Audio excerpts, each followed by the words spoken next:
ஸ்ரீ சாயிநாத ஸ்தவனமஞ்சரி. சுக்லாம் பரதரம் விஷ்ணும் சசிவன்னம் சதுர்புஜம் பிரசன்னவதனம் தியாயேத் சர்வ விக்னோபசாந்தயே. ஸ்ரீ கணேசாய நமக. மகா கணபதியே, எல்லாவற்றுக்கும் ஆதாரமானவரே, மயூரேஸ்வரா, எல்லாவற்றுக்கும் சாட்சியாக விளங்குபவரே, கௌரியின் புதல்வரே, எண்ணங்களுக்கெல்லாம் அப்பாற்பட்டவரே, பெருத்த வயிறுடையவரே, ஸ்ரீ கணேசா, எங்களை காத்தருள்வீர். நீ எல்லா பூதகணங்களுக்கும் முதல்வன், தலைவன். எனவே கணேசன் என அழைக்கப்படுகின்றீர்கள். நீ எல்லா சாஸ்திரங்களாலும் ஏற்றுக்கொள்ளப்பட்டவர். புனிதமான முகமுடைய பாலச்சந்திரனே, எங்களை காத்தருள்வீர். ஓ சாரதே, சரஸ்வதியே, கலைவாணியே, வாக்கின் தெய்வமே, நீ வார்த்தைகளுக்கெல்லாம் தலைவி. உலகின் உயிரோட்டத்தின் காரண கர்த்தாவே நீங்கள்தான். நீங்கள் படைப்பாளிகளின் இறைவி. நீங்கள் எப்பொழுதும் இத்தேசத்தின் அணிகலன். எங்கும் நிறைந்திருக்கும் எல்லையில்லாத சக்தியே, சரஸ்வதியே, உங்கள் பாதங்களை வணங்குகிறோம். முழுமையான பரபிரம்மே, மகான்களுக்கு பிரியமானவரே, பண்டரிநாதன் உருவில் வெளிப்பட்ட அவதாரமே, எல்லையற்ற கருணை உள்ளம் கொண்டவரே, பரமதயாளா, பாண்டுரங்கா. பொம்மலாட்டக்காரன் தன் கையில் உள்ள கயிற்றால் பொம்மைகளை ஆட்டுவிப்பது போல் பிரபஞ்சம் எங்கும் நிறைந்து நின்று உலகை ஆட்டுவிக்கும் ஒரு பொம்மலாட்டக்காரர் நீங்கள். உங்கள் மெய்ப்பொருளை உய்த்துணர அறிவியல் ஏடுகளும் புனித நூல்களும் இன்னமும் முயன்று கொண்டுதான் இருக்கின்றன. மெத்த படித்தவர்களுக்கோ நீங்கள் வெளிப்பட்டதே இல்லை. ஓ சக்கரபாணியே, பாண்டுரங்கா, அத்தகைய அறிவற்றவர்கள் வெறும் வார்த்தை ஜாலங்களிலேதான் சிக்கொண்டவர்கள். மகான்கள் மட்டுமே உங்களை உணர்வார்கள். மற்றவர்கள் குழப்பமடைந்துள்ளார்கள். உங்களுக்கு பக்தியோடு கூடிய சாஷ்டாங்க நமஸ்காரத்தை செய்கிறோம். ஓ 5 முகங்கள் கொண்ட சங்கரனே, மனித மண்டை ஓடுகளான மாலை அணிந்தவரே, நீலகண்டரே, திகம்பரா, ஓம்கார வடிவானவரே, பசுபதியே, எங்களை காத்தருள்வீர். எல்லா நேரங்களிலும் எவருடைய உதடுகள் உங்களுடைய நமச்சிவாய நாமத்தை உச்சரிக்கின்றதோ அவர்களது உலகியல் துன்பங்கள் முழுமையாக நீங்கிவிடும். ஓ ஜடாமுடியை தரித்த சிவனே, உங்கள் நாமத்தின் சக்தி அத்தகையது. உங்களது பாதங்களை வணங்கி நாங்கள் ஸ்ரீ சாயிநாதரின் புகழை கூறும் இந்த துதியை எழுதுகிறோம். இந்த அருட்பணி முழுமையடைய எங்களுக்கு அருள்வாயாக நீலகண்டா, ஆலகால விஷமுண்ட சிவனே. இப்பொழுது அத்ரி மகரிஷியின் புதல்வரான தத்தாத்ரேயர், அவரவர் குலதெய்வங்கள் இந்திரன், துகாராம், ஞானிகள் மற்றும் எல்லா சாய் பக்தர்களையும் பணிகிறோம். ஸ்ரீ ஷீரடி சாய்நாதா, உமக்கு வெற்றி கிட்டட்டும். பாவிகளை கடைத்தேற்றும் கருணையுள்ளவரே, உங்கள் பாதங்களில் எங்களது தலையை வைத்து வேண்டுகிறோம். உமது பாதுகாப்பை எங்களுக்கு அருள்வாய். நீங்கள் முழுமையான பரபிரம்மம், ஆனந்தத்தின் இருப்பிடம். நீங்களே விஷ்ணு. மன்மதனை எரித்த ஊமையொரு வாகனும் நீங்களே. சாயி, நீங்கள் மனித வடிவில் தோன்றிய இறைவன். அறிவு என்னும் ஆகாய சூரியன். நீங்கள் கருணை கடல். நீங்கள் பிறவி பிணிக்கு ஓர் அருமருந்து. நீங்கள் ஏழைகளுக்கும் கீழ்த்தட்டு மக்களுக்கும் விரும்பியதை கொடுக்கும் சிந்தாமணிக்கல். நீங்கள் உங்கள் பக்தர்களை பரிசுத்தப்படுத்தும் தெய்வம். உலக வாழ்க்கை என்னும் சம்சார கடலில் மூழ்குபவர்களை காப்பாற்றும் ஓடம். நீங்கள் அஞ்சுபவர்களின் புகலிடம். சாயி, நீங்கள் இந்த பிரபஞ்சம் தோன்ற முதற்காரணமான பரிசுத்த பேரின்ப பேருணர்வு, அதாவது சைதன்யம். நீங்கள் கருணையே உருவானவர். உங்களது பலவிதமான வெளிப்பாடுகளில் இந்த உலகமும் ஒன்று. நீங்கள் பிறப்பற்றவர். சாவும் உங்களை தொட முடியவில்லை. எங்களது நீண்ட ஆழமான சிந்தனைக்கு பின் வெளிப்பட்ட கருத்தே இது என் குருநாதா. பாபா, பிறப்பு இறப்பு என்பவை அஞ்ஞானத்தால் தோன்றும் வெளிப்பாடே. ஓ மகராஜ், நீங்களோ இறப்பும் பிறப்புமற்ற சுதந்திர பறவை அல்லவா? தண்ணீர் நீரூற்றுக்காக தோன்றினால் அதன் ஆதாரம் அங்கு இருப்பதாக அர்த்தமா? ஏற்கனவே நீர் பூமிக்குள் நிரம்பி இருந்தது. பூமியின் உள்ளே இருந்து ஊற்றாக வெளியே வந்தது, அவ்வளவுதான். மணற்படுகையில் நீர் ஊற்றாக வெளிப்பட்டதும் அது நீரோடை என்று பெயர் பெற்றது. தண்ணீர் இல்லாவிட்டால் அது வெறும் மணற்படுகையே. அந்த மணற்படுகையில் தண்ணீர் ஊற்றாக வந்தாலும் அல்லது வற்றி போனாலும் தண்ணீருக்கு அதனால் ஒன்றும் ஆவதில்லை. ஏனென்றால் தண்ணீர் அந்த மணற்படுகைக்கு எந்தவிதமான முக்கியத்துவமும் கொடுப்பதில்லை. ஆனால் அறியாமையால் மணற்படுகையோ நீர் நிரம்பி இருந்தால் அது பெருமைப்பட்டு கொள்கிறது. ஆகையால் நீர் வற்றிய உடனே அது மிகவும் மனவருத்தம் அடைகிறது. இந்த மனித உடலும் ஒரு விதத்தில் அந்த மணற்படுகை போன்றதே. புனித பேரின்ப நிலையை அந்த நீரூற்றின் தூய தண்ணீருக்கு ஒப்பிடலாம். இம்மாதிரி எண்ணற்ற மணற்படுகைகள், அதாவது மனித உடல்கள் இருந்த போதிலும் அவற்றில் உள்ள நீர், அதாவது பேருணர்வு எனப்படும் சைதன்யம் மட்டும் மாறுபடுவதே இல்லை. கருணையுள்ளம் கொண்டவரே சாய்நாதா, நாங்கள் உங்களை ஆதியும் அந்தமும் இல்லாதவர், பிறப்பற்றவர் என்று கூறுவோம். இந்திரனின் கையில் இருக்கும் வஜ்ராயுதம் நீங்கள். இந்த வஜ்ராயுதம் ததீசி என்ற முனிவரின் முதுகெலும்பை கொண்டு தயாரிக்கப்பட்டது.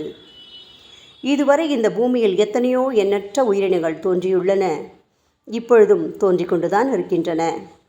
வரும் காலத்தில் மேலும் எண்ணற்ற உருவங்கள் தோன்றத்தான் போகின்றன. அந்த ஒவ்வொரு தோற்றத்திற்கும் ஒரு தனி உருவமும் பெயரும் கிடைக்கும். இந்த உயிர்கள் ஒவ்வொன்றும் பெயராலும் தோற்றத்தாலும் மட்டுமே இவ்வுலகில் அடையாளம் காட்டப்படுகிறது. ஆகையால் அந்த சுத்த பேருணர்வு நிலையை நீ நான் என்று பிரித்து காட்டுவது சரியல்ல. ஏனென்றால் எது இரண்டாக தோன்ற முடியாதோ அதுவே உண்மையில் பரிசுத்த பேரின்ப பேருணர்வு எனப்படும். அது ஒன்றே அனைவரின் உள்ளும் ஆத்மா என்ற பெயரில் உள்ளது. மேலும் உண்மையை சொல்வதானால் அந்த ஒரே ஒரு சுத்த பேரின்ப பேருணர்வு நிலைதான் உலகம் முழுவதும் வியாபித்திருக்கிறது.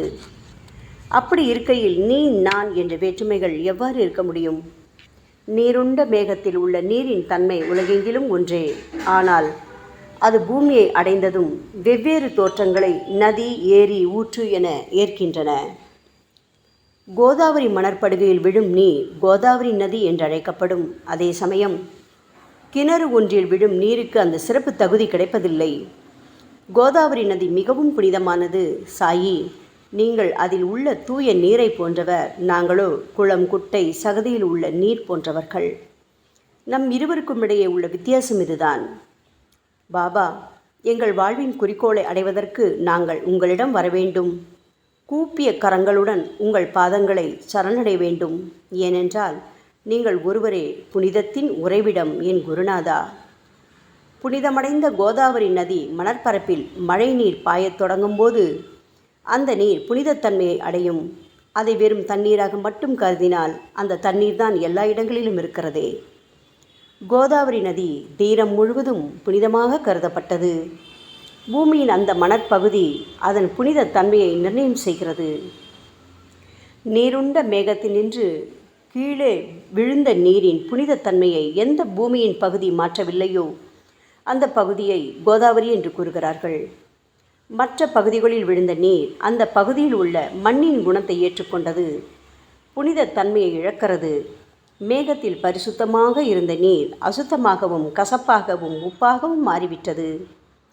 6 வித உட்பகைகளான காமம், கோபம், பேராசை, வெறுப்பு, அகங்காரம், பொறாமை இவற்றை அகற்றி புனித உடலெடுத்து வந்த குருநாதா, குருதேவா, தங்களை புனித மகான் என்று அழைப்பதே சால பொருந்தும்.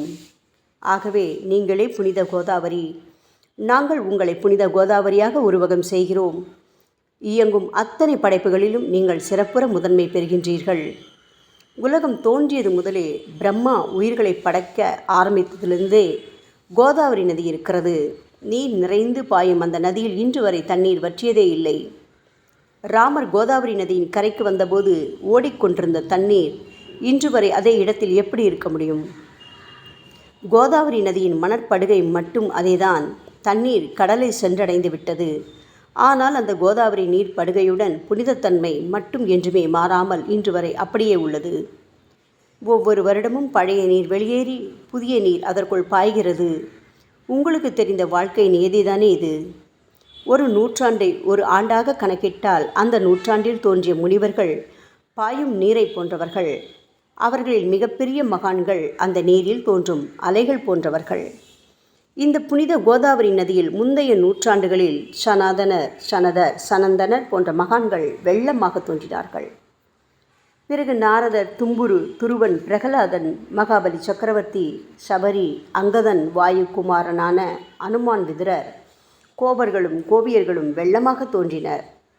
இவ்வாறு இன்று வரை கடந்த நூற்றாண்டுகள் ஒவ்வொன்றிலும் ஒன்றன் பின் ஒன்றாக மகான்களாகிய வெள்ளம் தோன்றியது.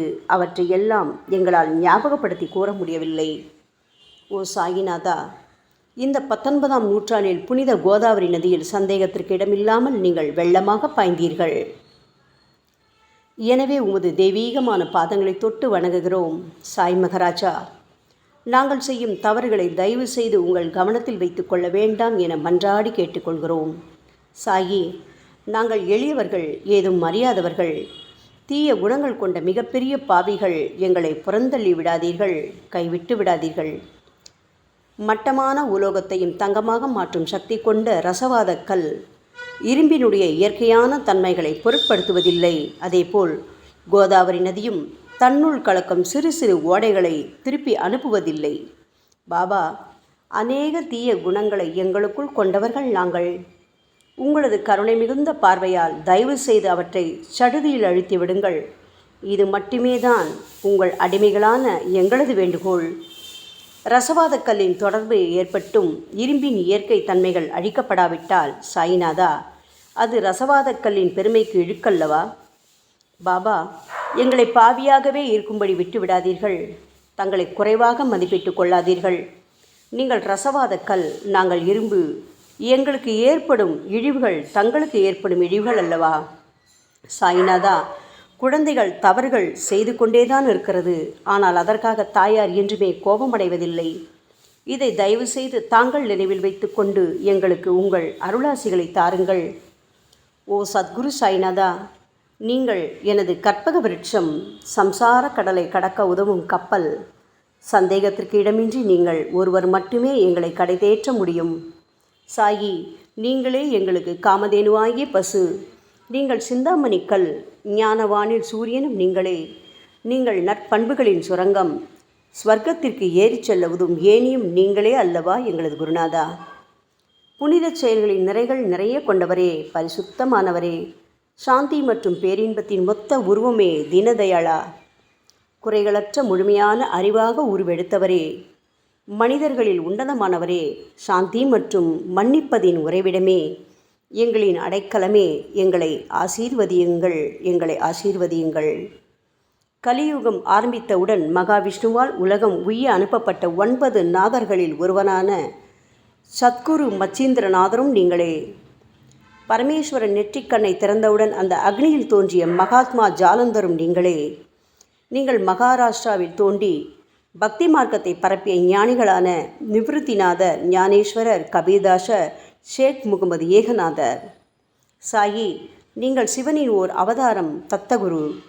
நீங்களே பண்டரிநாதர். நீங்கள் ஆஞ்சநேயரின் மறு அவதாரம் ராமதாசர். நீங்கள் மகாராஷ்டிர ஞானி பாண்டுரங்கன் மீது கீர்த்தனை இயற்றிய துக்காராம். சாயிநாதா, நீங்கள் முஸ்லிம் ஞானி ராமபக்தர் சகாராம். நீங்கள் தத்தாத்ரேயரின் மறு அவதாரம் மாணிக் பிரபு. பாபா, உங்களது அவதார தோற்றம் மற்றும் உங்களுடைய எண்ணற்ற தன்மை புரிந்து கொள்ள எங்களுக்கு உண்மையில் கடினமாக இருக்கிறது. உங்களது ஜாதி குலம் பற்றிய எதையும் நீங்கள் எவருக்கும் வெளிப்படுத்தியதில்லை. சாயி, சிலர் உங்களை முஸ்லீம் என்கிறார்கள், சிலரோ உங்களை பிராமணர் என்கிறார்கள். கிருஷ்ண பரமாத்மாவை போன்று எண்ணற்ற தெய்வீக லீலைகளை செய்வதெல்லாம் உங்களுக்கு ஒரு விளையாட்டல்லவா? ஸ்ரீ கிருஷ்ண பரமாத்மாவை பார்த்து பல்வேறு மக்கள் பலவிதமான பெயர்களிட்டு அவரை அழைத்தனர். சிலர் அவரை யதுகுலத்தின் அணிகலன் என்றார்கள். சிலர் அவரை மாடுகள் மேய்க்கும் இடையன் என்றும் அழைத்தனர். தாயான யசோதை அவரை பச்சிளம் குழந்தை என்றாள். கிருஷ்ணரின் மாமனாகிய கம்சன் அவரை உயிரை குடிக்கும் மகா காலன் என்றான். அர்ஜுனன் அவரை எங்கும் நீக்கமர நிறைந்துள்ளவர் என்றான். அவ்வாறே சாய்நாதா, ஒவ்வொரு மனிதனின் மனநிலைக்கு ஏற்ப அவரவர் எண்ணங்களுக்கு ஏற்ப உங்களுக்கு பெயர்களை சுட்டி மகிழ்ந்தார்கள். மசூதி, நீங்கள் வாழும் இருப்பிடம். உங்கள் காதுகள் இந்து மத வழக்கப்படி குத்தப்படவில்லை. அதேபோல் பாத்தியா ஓதுவதை பார்த்து நீங்கள் முஸ்லிம் என்று கூறுவது பொருத்தமானதே. சாய்நாதா, நீங்கள் துனி மூலம் அக்னியை வழிபடுவதை பார்த்து நீங்கள் ஒரு இந்து என்று முடிவு செய்யப்பட்டது. பாபா, இந்த வெளிப்புற வித்தியாசங்களை வீண் விவாதம் செய்யும் எண்ணம் கொண்டவர்களே விரும்புவார்கள். உண்மையான ஞானத்தில் ஆர்வம் கொண்டவர்கள் இந்த வெளிப்புற வேறுபாடுகளுக்கு முக்கியத்துவம் தரமாட்டார்கள். சாயி, நீங்களோ பிரம்மத்தின் நிலையில் இருக்கின்றீர்கள். ஜாதி குலம் போன்றவை உங்களுக்கு முக்கியமில்லை. நீங்கள் எல்லோருக்கும் மேலான உயர்ந்த குருவாகவும் இந்த பிரபஞ்சத்தை படைத்தவராகவும் இருக்கின்றீர்கள். முஸ்லிம் இந்துக்களிடையே பகைமையுணர்வு ஏற்பட்டதால் அவர்களுக்கிடையே இணக்கமான உறவையும் ஒற்றுமையையும் ஏற்படுத்துவதற்காகவே அல்லவா நீங்கள் மசூதியில் அமர்ந்து அக்னி வழிபாட்டை நடத்தி உங்கள் லீலைகளை பக்தர்களுக்கு காட்டினீர்கள். நீங்கள் ஜாதி மதங்களுக்கு அப்பாற்பட்டவர். நீங்கள் பிரம்மமே, நீங்கள்தானே சாயி. உண்மையில் நீங்கள் எங்களது எண்ணங்களுக்கெல்லாம் அப்பாற்பட்டவர். உங்களை பற்றிய வாதி பிரதிவாதங்கள், ஊகங்கள், ஆதாரம் இல்லாத கருத்துக்கள் இருக்கும் இடத்தில் எங்கள் வார்த்தைகளுக்கு முக்கியத்துவம் எப்படி கிடைக்கும்? ஆனால் சாயிநாதா, உங்களை பார்க்கும் பொழுது எங்களால் மௌனமாக இருக்க முடியவில்லை. வார்த்தைகளால் போற்றுதலே உலக வழக்கம். எனவே உங்கள் அருளாசியுடன் சாயிநாதா, வார்த்தைகளால் எப்படியெல்லாம் உங்களை போற்ற முடியுமோ அவ்வண்ணமே போற்றி புகழ்கிறோம். கடவுளின் நிலையை விட மகான்களின் நிலை வேறுபட்டும் மிக உயர்ந்ததாகவும் இருக்கும். மகான்களின் அருகில் நான் எனது போன்ற எண்ணங்களுக்கு இடமே இல்லை. கடவுளை வெறுத்ததால் இரண்யகசிபுவும் விஷ்ணுவால் கொல்லப்பட்டார். ராமனால் ராவணன் கொல்லப்பட்டன. மகான்கள் கைகளால் இத்தகைய துர்சம்பவங்கள் ஏற்பட்டதே இல்லை. அரசன் கோபிச்சந்தன் முனிவர் ஜாலந்தரரை சாணக்குவியலுக்குள் புதைத்தான். ஆனால் அந்த நிலையிலும் அரசரின் இந்த செயலுக்காக அந்த முனிவர் வருத்தப்பட்டதே இல்லை. அரசனின் அந்த செயலுக்கு நேர்மாறாக அந்த அரசனை சம்சார சூழலிலிருந்து விடுவித்து அவனை முக்தியடை செய்தார். மகான்களின் சக்தி இப்படிப்பட்டதே. அவற்றை விவரித்து கூற முடியாது. மகான்கள் சூரியனின் ஒளியை போன்று பிரகாசிக்கக்கூடியது. சந்திரனின் மென்மையான ஒளிக்கதிர்கள் போல் இதயத்திற்கு ஆறுதல் கொடுக்கும் தன்மை கொண்டது. மகான்களின் அருள் கஸ்தூரியின் நறுமணம் போன்றது. அவர்கள் கரும்பு சாற்றினை போல் இனிப்பானது. மகான்கள் நிச்சயமாக நல்லவர்களிடமும் தீயவர்களிடமும் ஒரே விதமாகவே நடந்து கொள்கின்றனர். அதற்கும் மேலாக பாவிகளிடம் அவர்கள் காட்டும் அன்பு அளவிட முடியாதது. கோதாவரி நதியில் அழுக்கடைந்த துணிகளே சுத்தம் செய்யப்பட வேண்டி வருகின்றன. சுத்தமான துணிகள் கோதாவரி நதியினின்று வெகு தூரத்தில் பெட்டியிலேயே தங்கிவிடுகின்றன. பெட்டியில் வைக்கப்பட்டிருந்த அந்த துணியும் ஒரு முறை கோதாவரி நதிக்கரைக்கு துவைப்பதற்காக வந்தது. இந்த உவமையில் பெட்டிதான் வைகுண்டம், நீங்களே கோதாவரி. கோதாவரி நதிக்கரையே நம்பிக்கை. எல்லா உயிரினங்களும் துணிகள். 6 விதமான மன விகாரங்களான காமம், கோபம், கஞ்சத்தனம், மதம், பொறாமை, மோகம் ஆகியவையே அவைகளை பற்றியுள்ள அழுக்கு. சாய்நாதா, தங்கள் பாதார விந்தங்களை வணங்குவதே கோதாவரியில் செய்யப்படும் புனித குளியல். ஓ சமர்த்தரே, எங்களது எல்லா பாவங்களையும் மன அழுக்கங்களையும் போக்கி எங்களை சுத்தப்படுத்துங்கள் குருநாதா. பாபா, எங்கள் சம்சார வாழ்க்கையில் உழலும் மக்களாகி நாங்கள் மேலும் மேலும் பாவம் செய்கின்றவர்களாக இருக்கிறோம். எனவேதான் உங்களை போன்ற மகான்களின் தரிசனம் பெறுவதற்கு நாங்கள் தகுதியுடையவர்களாகிறோம். கோதாவரி நதியில் தண்ணீர் நிரம்பியுள்ளது. படித்துறையில் துவைப்பதற்காக துணிகள் வருகின்றன. அவை துவைக்கப்பட்டு சுத்தப்படுத்தப்படாவிட்டால் அது கோதாவரி நதிக்கல்லவா இழுக்கை தேடித்தரும். என் குருநாதா, நீங்கள் அடர்ந்த இலைகளுடன் கூடிய நிழலையும் குளிர்ச்சியையும் தரும் மரம். உண்மையில் நாங்கள் எல்லாம் வழிப்போக்கர்கள். எங்களை 3 வித துக்கங்கள், அதாவது இயற்கை இடர்பாடுகளால் வரும் துன்பங்கள், எங்களது உடலுக்கு வரும் நோய் நொடிகள், அஞ்ஞானத்தால் நிரம்பிவிடும் பாவமூட்டை எனப்படும் வெயில் கடுமையாக சுட்டெரிக்கின்றன. கருணாமூர்த்தியே, சாயி, அந்த சுட்டெரிக்கும் 3 வித தாபங்களின் வெப்பத்திலிருந்து தயவு செய்து எங்களை காப்பாற்றும். தங்களது கருணை என்னும் குளிர்ந்த நிழல் இந்த சம்சாரம் என்னும் வாழ்க்கை கடலை கடக்க உதவும் தன்மை கொண்டது. பாபா, மரத்தின் அடியில் அமர்ந்தும் ஒருவன் சூரியனின் சுட்டெரிக்கும் வெப்பத்தை உணர்ந்தால் அது அந்த மரத்தை நிழல் தரும் மரம் என்று கூற முடியுமா என் குருநாதா? சாயி, உங்கள் அருளின்றி இந்த உலகில் நல்லது என்பது ஏற்படுவதில்லை. எனவேதான் தர்மத்தை நிலை நிறுத்துவதற்காக அந்த பரந்தாமனே அர்ஜுனனுக்கு நண்பனாக, வழிகாட்டியாக மற்றும் ஆன்மீகவாதியாக மாறினார். சுக்ரீவனின் அன்பினால் தானே விபீடனன் அரசன் ராமனின் நட்பை பெற்றான். சொல்லப்போனால் ஸ்ரீஹரியும் மகான்கள் மூலமாகத்தான் பெருமை பெற்றார். பிரம்மம் என்பது உருவமற்றது. எனவேதான் வேதங்களால் அதை வர்ணித்து கூற முடியவில்லை. ஆனால் பூமியில் அதை மனித உருவில் தோன்ற வைத்து மகான்கள் அதன் உருவமற்ற தன்மையை மாற்றினர். தாமாஜி என்ற பக்தனுக்காக பகவான் பாண்டுரங்கனை ஒரு தாழ்த்தப்பட்ட குலத்தில் பிறந்தார். சோகமேளா என்ற பக்தருக்காக உலகை காக்கும் தெய்வமே இறந்த எருமைகளின் உயிரற்ற உடல்களை எடுத்தார். மகாராஷ்டிர ஞானி மகான் ஏக்நாத் என்ற பக்தனின் பெருமையை உணர்ந்த பரம்பொருள் பாண்டுரங்கனின் மாறுவிடத்தில் வந்து தண்ணீர் சுமந்து உழைத்தார். உண்மையில் மகான்கள் எல்லாவற்றையும் தாங்கும் சக்தியும் சச்சிதானந்த பிரபுவாகிய இறைவனின் எஜமானர்களே. பாபா, இதற்கு மேல் நாங்கள் சொல்வதற்கு எதுவும் இல்லை. நீங்களே எங்களின் தாயும் தந்தையும். ஷீரடி கிராமத்தில் வசிக்கும் என் சத்குரு சாய்நாதா. சாயி, உங்கள் லீலைகளை எவர் ஒருவராலும் உண்மையிலேயே முழுமையாக புரிந்து கொள்ள முடியாது என்கின்ற பொழுது சாதாரண மனிதனாகிய நான் எவ்வாறு அவற்றை விளக்க முடியும் கூறுங்கள். எல்லா உயிரினங்களையும் காப்பாற்ற நீங்கள் ஷீரடிக்கு வந்திருக்கின்றீர்கள். மண் அகல் விளக்குகளில் வெறும் தண்ணீரை ஊற்றி அவற்றை எரிய வைத்தீர்கள். மிக குறுகிய மரப்பலகையை தொங்கும் ஊஞ்சல் படுக்கையாக்கி உங்கள் யோக சக்தியை உங்கள் பக்தர்களான எங்களுக்கு காட்டினீர்கள். அநேக பெண்களின் மலட்டுத்தன்மையை முழுவதுமாக நீக்கி குழந்தை பாக்கியத்தை பெறச் செய்தீர்கள். உதியின் மூலம் தீர்க்க முடியாத வியாதிகளையும் குணப்படுத்தி பரிபூர்ண சுகம் கொடுத்தீர்கள். என் சாயியே, இவ்வுலக சம்பந்தமான துன்பங்களை நீக்குவது உங்களுக்கு ஒரு பொருட்டே அல்ல. யானை ஒன்று எறும்பை சுமையாக கருதுமா? குருராயா, இப்பொழுது உங்களது பாதங்களை சரணடைந்து விட்டோம். எங்களை திருப்பி அனுப்பி புறந்தள்ளி விடாதீர்கள். எங்களின் மகாராஜ், நீங்கள் அரசர்களுக்கெல்லாம் அரசன். நீங்கள் குபேரனை விட செல்வம் அடைந்தவர். நிச்சயமாக தன்னிகரற்ற வைத்தியர். உங்களை விட மேலானவர் இந்த உலகில் நிச்சயமாக எவரும் இல்லை சாயி. மற்ற கடவுள்களை வணங்குவதற்கு தனித்தனியாக பூஜை பொருட்களும் வழிபாட்டு முறைகளும் உள்ளன. ஆனால் உங்களை வணங்குவதற்கு தகுதியான பொருட்களே இந்த உலகில் இல்லை என் குருநாதா.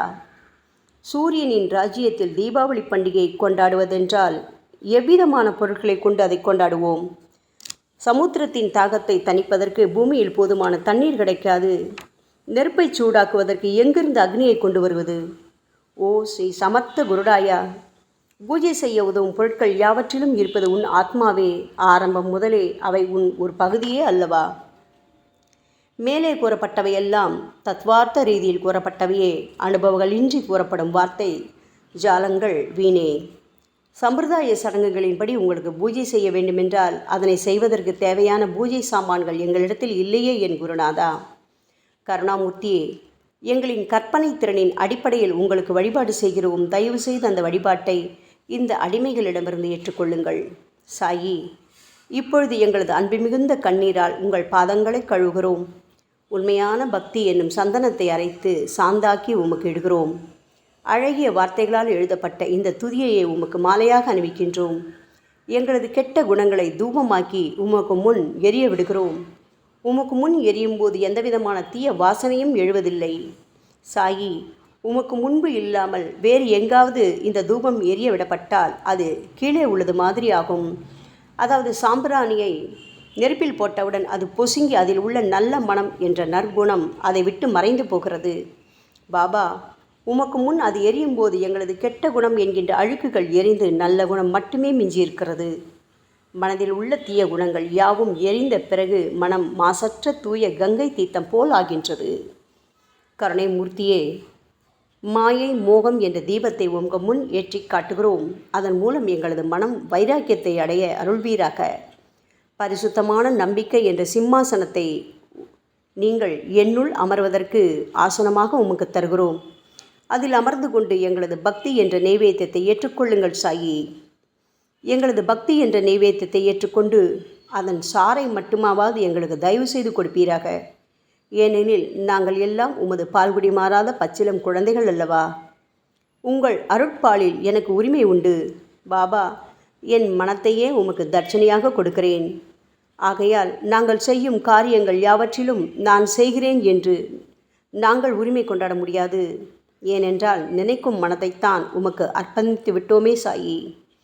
இப்பொழுது பணிவுடன் கூடிய பிரார்த்தனையோடு உங்கள் பாதங்களில் சாஷ்டாங்க நமஸ்காரம் செய்கிறோம்.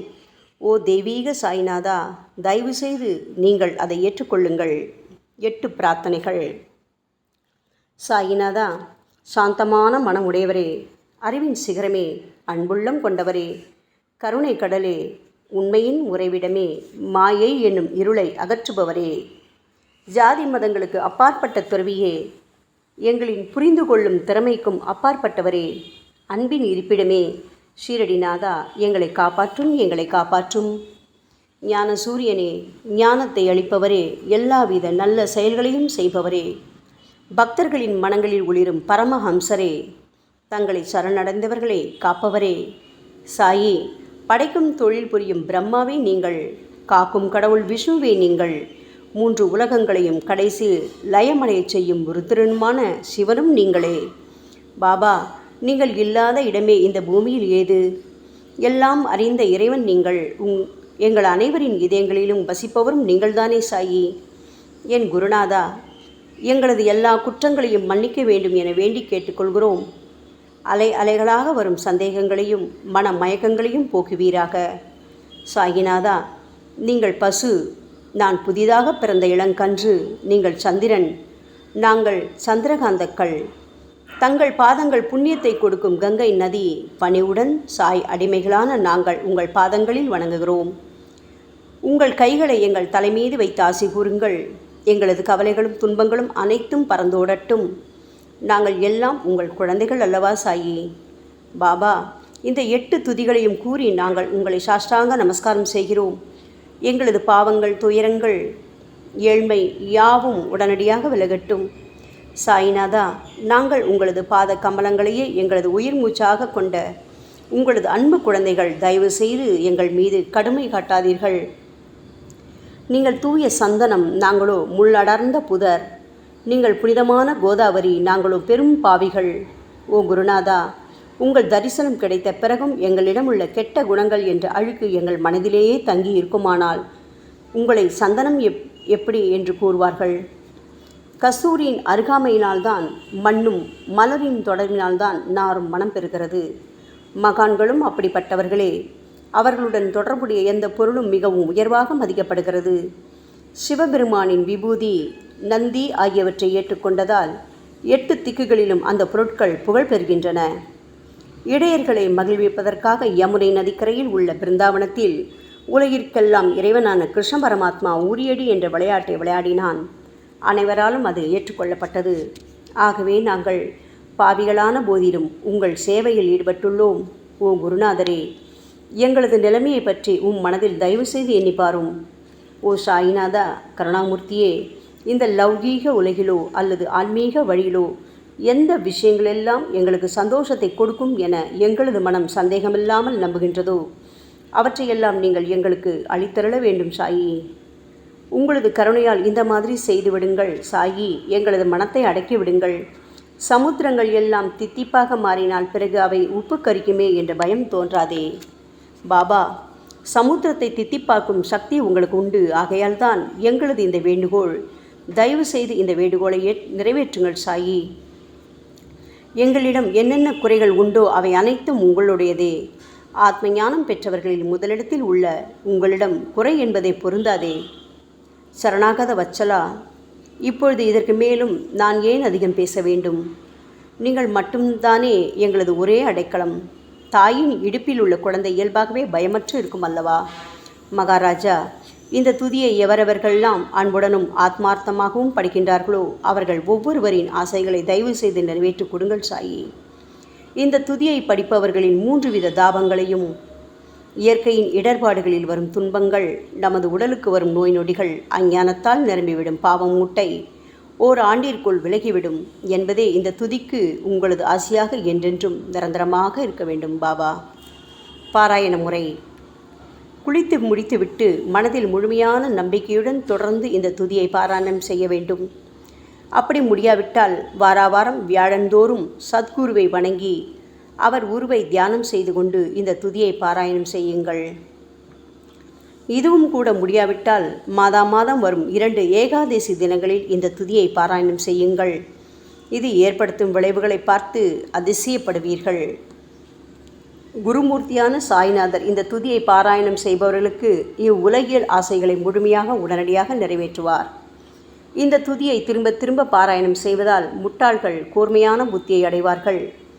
யாருடைய வாழ்நாளாவது குறைவானதாக இருப்பேன் இந்த துதியை அவர்கள் படிப்பதால் 100 ஆண்டு காலம் வாழ்வார்கள். இந்த துதியை தொடர்ந்து பாராயணம் செய்து வந்தால் செல்வம் குறைவாக ஏழையாக இருந்தால் செல்வத்தின் அதிபதி குபேரன் அவர்கள் வீட்டிற்கு வந்து தங்கி அவர்களுக்கு ஏவல் புரிவான். இது சத்தியம், இது சத்தியம், இது சத்தியம் என 3 முறை கூறுகிறார். குழந்தை செல்வம் இல்லாதவர்கள் இந்த துதியை தொடர்ந்து படித்து வந்தால் குழந்தை செல்வம் பெறுவர். இந்த துதியை படிப்பவர்களின் வியாதிகள் எல்லா பக்கங்களிலும் பறந்தோடிவிடும். வியாதி நின்று குணம் கிடைக்கும். இந்த துதியை திரும்ப படித்தால் பயம் மற்றும் கவலை மறைந்து போகும். மதிப்பும் மரியாதையும் கிடைக்கும். அழிவற்ற பிரம்மத்தை உணர்வார்கள். பிரம்ம ஞானம் கிட்டும். அறிவுடையோரே, இந்த துதியின் மீது உங்கள் இதயங்களில் முழுமையான நம்பிக்கை வையுங்கள். சந்தேகங்கள், நம்பிக்கையின்மை, தவறான எண்ணங்கள் ஆகியவற்றுக்கு கொஞ்சம் கூட மனத்தில் இடம் கொடுக்காதீர்கள். ஷீரடிக்கு புனித பயணம் மேற்கொள்ளுங்கள். பாபாவின் தாமரை பாதங்களை மனதில் இருத்துங்கள். அவர் அனாதைகளின் உறவினர், பக்தர்களின் விருப்பங்களை நிறைவேற்றும் கற்பகத்தரு, கேட்டதை கொடுக்கும் கலியுக தெய்வம். பாபாவால் உணர்வூட்டப்பட்டு இந்த துதியை நான் இயற்றினேன். இல்லாவிட்டால் எந்த விதமான முக்கியத்துவமும் இல்லாத என்னால் இந்த துதியை எவ்வாறு எழுத முடியும்? ஆங்கில ஆண்டு 1918 புரட்டாசி மாதம் வளர்பிறையில் விநாயக சதுர்த்தி அன்று சூரிய உதயத்துக்கு முன் இந்த பாமாலை நிறைவு செய்யப்பட்டது. புனிதம் வாய்ந்த நர்மதா நதிக்கரையில் இந்தூருக்கு அருகிலுள்ள ஊரான மகேஸ்வர கஷேத்திரத்தில் ஸ்ரீ அகல்யா தேவியின் சந்நிதியில் சாயிநாதரை போற்றி பாடும் இந்த சவண மஞ்சரி நிறைவடைந்துள்ளது. மகேஸ்வரம் என்ற புனித தலத்தில் இந்த துதி நிறைவடைந்தது. ஸ்ரீ சாயிநாதர் என் மனதிற்குள் புகுந்து இந்த துதியின் ஒவ்வொரு வார்த்தையையும் புற வைத்தார். தாஷ்கன் மகராஜ் எல்லா ஞானிகள் மற்றும் துறவிகளின் வேலையாள். எங்கும் மங்களம் பொங்கட்டும். ஸ்ரீ சாயிநாதரை போற்றி பணிவுடன் எழுதப்பட்ட இந்த ஸ்ரீ சாயிநாத ஸ்தவன மஞ்சரி என்ற துதி பாராயணம் செய்பவர்கள் சம்சார கடலை கடக்க உதவட்டும். இது ஸ்ரீ பாண்டுரங்கனுக்கு தாஷ்கனு மற்றும் சாய் பக்தர்களின் நம்பிக்கை மற்றும் பணிவோடும் கூடிய பிரார்த்தனை. மங்களம், சுபமங்களம். ஸ்ரீ சச்சிதானந்த சமர்த்த சத்குரு ஸ்ரீ சாய்நாத் மகராஜ் கி ஜெய்.